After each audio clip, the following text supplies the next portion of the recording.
Now, when I first saw that Sony was releasing their PlayStation 1 Classic Mini, whatever you call it, my first thoughts were, that's pretty cool. I want it, but do I really want it? I don't know. I don't know if this is a question that's been asked, but at this point, I know it's warranted so they can kind of keep up with the Joneses, so to speak.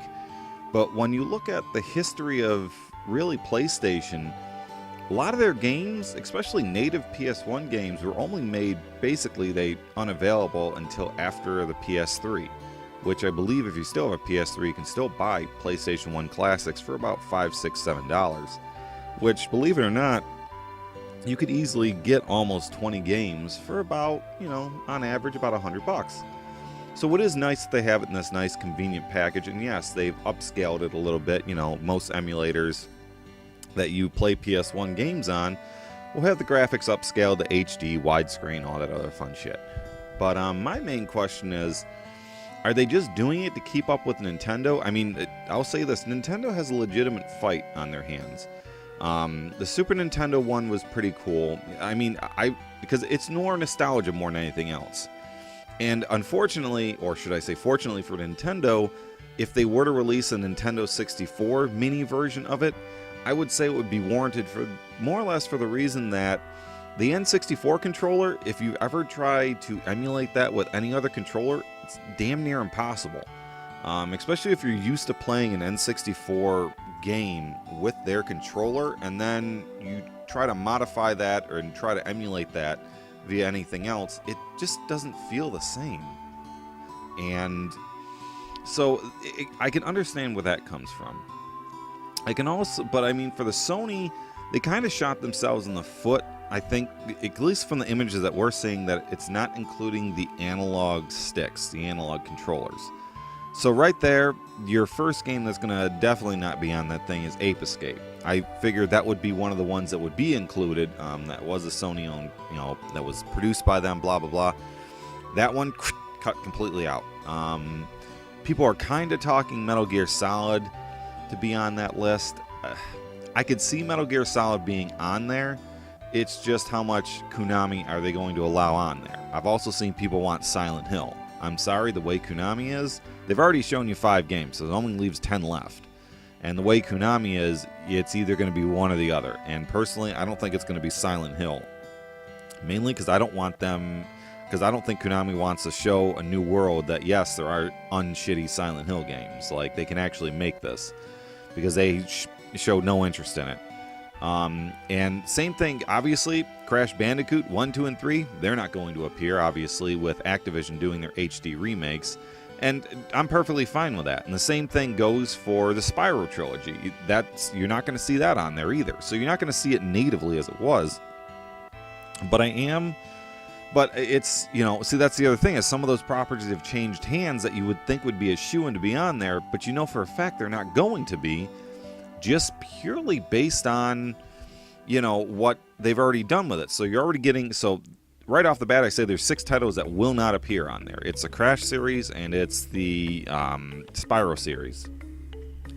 But they do have hope that Crash Team Racing will make it on there. I'm thinking that one will, just because Activision didn't really seem to show any interest in making that HD or whatnot. IGN was kind of saying, oh, wow, they missed the boat there. No, they didn't really. I mean, Crash Team Racing, let's face it, at the end of the day, back in the day, was Sony's response to Mario Kart. That's plain and simple. That's all it was. It was legitimately almost the same type of, gaming mentality. It was set up a little bit different than Mario Kart, a little more open world. But that's one that I could see being on there. Now, I've seen people say, oh, what about Twisted Metal 3? Or, Twisted Metal 3 is not going to happen. First off, if it does happen, it's going to be without the soundtrack. So the soundtrack is gone. And I think Twisted Metal 2 Twisted Metal 1 and 2, in my opinion, have a high probability of being on there. But because they're only cramming 20 games onto this thing, I don't see Twisted Metal 1 making the cut. I see Twisted Metal 2 making the cut. And in a lot of people's opinion, including mine, Twisted Metal 2 was kind of the better game. It just played out better. So I see that one as maybe making the cut, Twisted Metal 2. But I mean, you can't overload this thing with too many RPGs. I mean, you see Final Fantasy VII being on there, and I think that's justified because they had to have included at least that. They included Wild Arms, Ridge Racer, and I never even heard of the other one. I can't even fucking remember it off the top of my head. So I mean, and they've included Tekken. Those are all shoe-in games. So I mean, obviously it makes sense to have that on there. What I would love to see is maybe Bloody Roar 1 or 2. Maybe, but see, this is the thing. If this is releasing globally, I would love to see Hot Shots Golf, maybe 1 or 2 being on there. But as we know, Hot Shots Golf was actually named Everybody's Golf over in Japan. It's hard to say if they'll put that game on there, especially if they're just going to release this like globally, if they're all going to have the same games, essentially. It could be. Maybe I'm hoping for Hot Shots Golf 2, but that's still kind of a long shot. I mean, there's one game that might make the cut, is that Spider-Man game everybody raved about. I didn't understand it, but everybody raved about that. Like I said, I don't believe Silent Hill is going to make the cut. And definitely no at Resident Evils. Resident Evil definitely won't. Capcom is already like kind of remaking those. It's kind of, why would they want to, resell something brand new that they're literally have actually remade? I believe the first one, and they're remaking the second one. So, and it's a franchise that's still alive. They don't necessarily, it's not, in my opinion, the franchise isn't dead. Regardless of what you think, Resident Evil, maybe Resident Evil 1, but I can't see them doing that. I can't see them doing Resident Evil 2 either, and there's no way Resident Evil 3 is going to make it on there. So Resident Evil is out. So there's already a couple of games that in my opinion, are never going to see the light of day on this thing. And I'm really curious why they only announced 5 games when they announced this thing.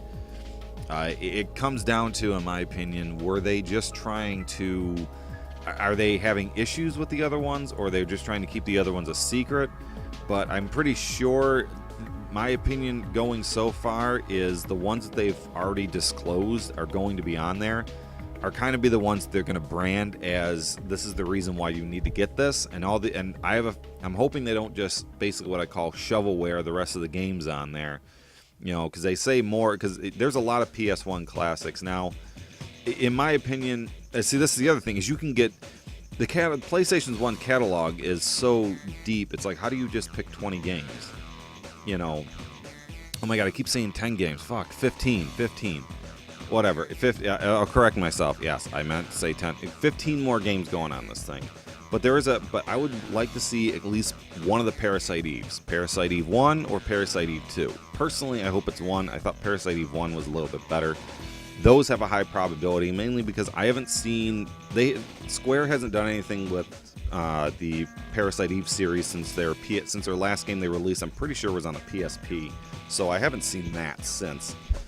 So that's a high probability of being on there. Both of them would be great. Another one that I was kind of missed about is, wonder why they didn't release, either Final Fantasy 8 or 9. I get 7 being on there, but maybe 9 release that. Not sure. I'm just trying to think of off the top of my head of just a catalog of games that I have sitting over on my shelf. And, a lot of people are saying Tony Hawk. It's very possibility, but I almost... But it's one of those instances where the last Tony Hawk game that Activision, put out was so garbage that it got mocked so bad that they just kind of swept it underneath the rug. I don't think, this is my opinion, that the company would release an older game that was predominantly way better. A lot of people are calling for Tony Hawk 2. I don't believe they're going to release a game that's going to make their newer game look like absolute shit in comparison. So I have a feeling that won't make the cut. Not only that, but you probably would have to butcher the soundtrack of the game, because you couldn't, unless they redo the licensing agreement for the game. There's no way. They'd have to completely cut out any soundtrack of that game.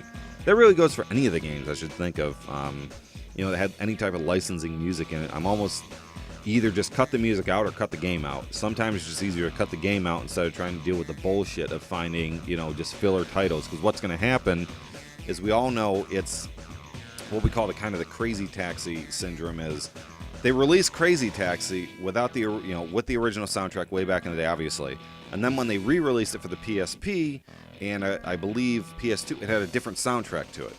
And people noted that, saying, well, this wasn't the same experience, it wasn't the same game, I'm not having fun with it. But what did Sega do later on is they released it for Android, and it had the original soundtrack back. So what the point is they've learned that you almost have to keep the game in its original state, even with the music, in order for this game to actually do fairly well and people to actually like it. Because oftentimes they'll remember more of the music while they're crashing and doing shit than they actually remember the game themselves. The music sometimes brings back more nostalgia, which keeps you engaged in the game.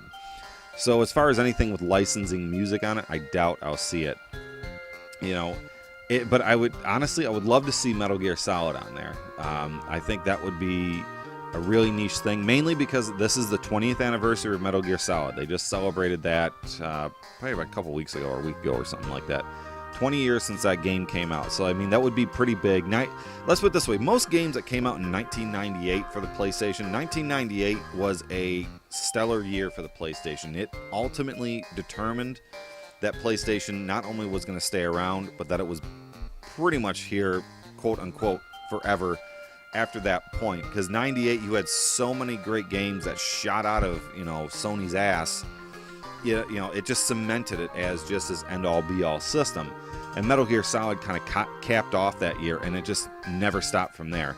You had that game, you had, I believe, 98, I'm trying to think, you had Parasite Eve. Then right in the beginning of 2000 or 99, you had Silent Hill. That was a breakthrough title, so you had all these games coming out in 98. So most games from the 98 catalog, and it kind of seems that's what they're going with, based on, because 98 was also the year they released the DualShock controller. So when you factor in about 98 back is probably obviously where they're going. I don't see them releasing any games that you can't release a game that doesn't have the analog stick unless they were selling it with the analog stick. But games I would probably see on there, Gran Turismo is probably one that's going to be on there. I want to say, you know what? Now that I think about it, I don't know if I'll say Gran Turismo. Because one of their big things, at least back in the day, was their big selling point was it was maybe the original one, but Gran Turismo 2 you won't see on there, is you could use the analog sticks for acceleration, braking, things like that. So, I don't know about Gran Turismo 2, but I do see one of the Gran Turismos making it on there. It's that one has to be, in my opinion. That was the face of their franchise, and it's still to this day. Like Xbox has Forza, honestly, if you see Forza, you automatically think Xbox. If you see Gran Turismo, you automatically think PlayStation. That's the way I'm looking at this thing. So those titles are, it almost makes me wonder what the other titles are that they're going to put on there that, really are going to stand out, because you had to get people excited for it. So you put Ridge Racer in there, which was like one of the first titles that came out on PlayStation. If you actually look on YouTube, there's a video on here that played over in Japan when they were trying to hype the system up, and they were saying how PlayStation had, when they teamed up with Namco, they were saying how PlayStation has games that don't suck and they can say bitchin'. It's pretty funny. They're just like, PlayStation has games that don't suck and we can say bitchin'. It's just stupid shit like that. But that was part of their marketing campaign. And, Sony, the PlayStation 1 has so many great games on it. But, you almost want to, but I know what they want to do. They want to diverse the game with platformers, RPGs, shoot 'em up, maybe stealth tactical. But when I think about it, I think about the PlayStation as more of a, RPG machine more than anything else.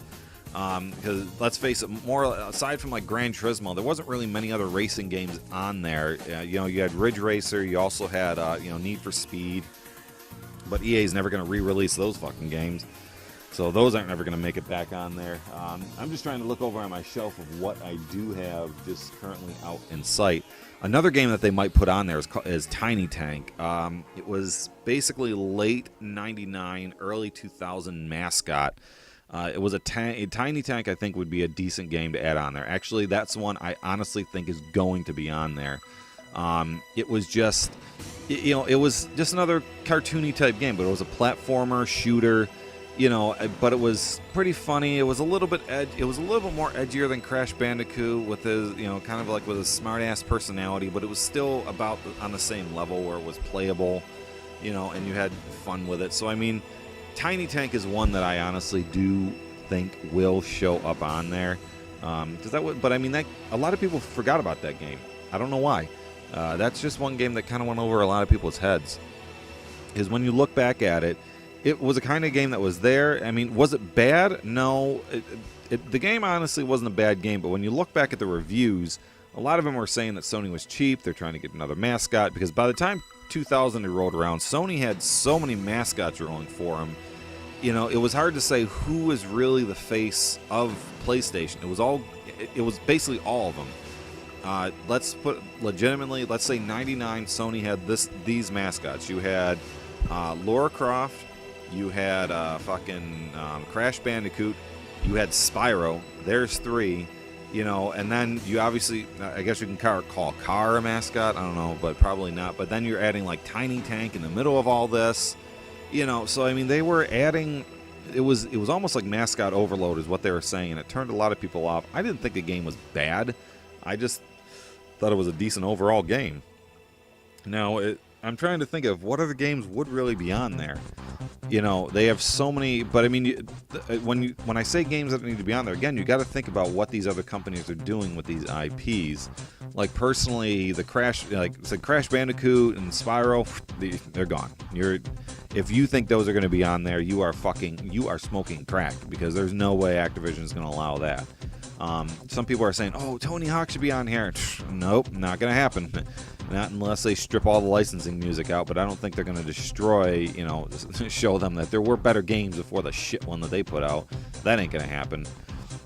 EA, I highly doubt EA is going to allow any games to go on that fucking thing. EA can't, barely. EA's sinking ship. But not only that, I can't think of what other EA game would really go on there. I mean, maybe they could, you know, re-release. You know, Theme Hospital is one that they could re-release. EA owns it, and it would kind of go hand in hand with the newer release of Point 2 Hospital, which, in all honesty, that game is the spiritual successor of Theme Hospital. I mean, half the people that work on Theme Hospital work on this game. So that would be one. That would be a niche one to include. I would think a management game like that, I think that would work. You're pushing it with Theme Park, not Sim Theme Park. The original theme park, that was another Bullfrog one. Maybe they throw that one on there. I doubt it, though. But yeah, that was the other thing, you know, that kind of missed me, is like the memory card situation. Now, I'm assuming that these games are going to be kind of built on what I call the PSP memory card system, which, at the end of the day, these could just be PSP e-boots that are plopped on this thing. Because the way most PSP games, especially PS1 games, worked is they didn't have their own separate memory card, but each game had 2 slots with 16 blocks available to them, and then you just kind of saved, and it's saved in like their own little file on there. But what you could do from there is obviously from the PSP transfer back to the PS3. So I mean, that was another thing that was kind of making me question, is how are they going to do the saving? And it might just be like the PSP method. I mean, who's this? I mean, we have a feeling that they're going to be using Raspberry Pis. That's what everybody and their mother is using. So there's a chance that they're going to be using that. But I mean, the memory card management, unless they have their own. The only thing I think it would really suck ass if they did an actual memory card management where you had to like create your own folders for memory cards. And I mean, you could probably create infinite memory cards, but I mean, it would just have to suck to switch between them, you know, depending on which ones, you know, or which games you wanted to play. You know, I have that issue with the PS3. I don't mind it because they're there, but I'm often trying to remember which card has what data on it when I go to play it. So I mean, there's that. But I mean, I do like that Sony's going with their original design. They didn't decide to go with the PS quote unquote 1 model, which is funny. I'm curious to see what this thing. They haven't released enough information about it, but saying that it's coming in December, they've given a definitive launch date. I don't think.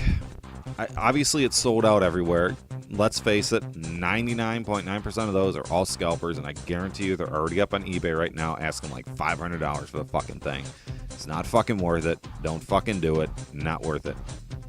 But I don't know. I've really ranted and raved on this thing long enough. I'm not really sure. I have plenty of more comments to add. I just don't know how to add it or how to talk about it. But I mean, I just wanted to give those points out there of what games may be on there, what games may not be on there. So I mean, as far as the rest of the games to be on there, it's going to be a crapshoot. In my opinion, they should have told this thing off at E3. Because if you did that at E3, it would have gained more hype. Just obviously could have kept the pre-order date and what that shit's secret. But if you would have announced this at E3, I think it would have made Sony look a hell of a lot better.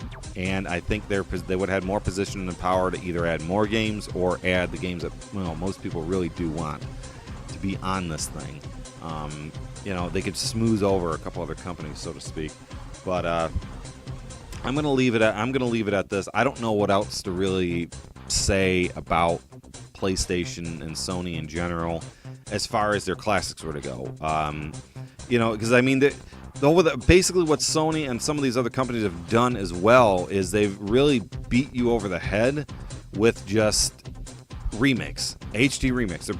It's basically a lot of the companies are starting to learn, especially some of the older ones, are that people like these games the way they were.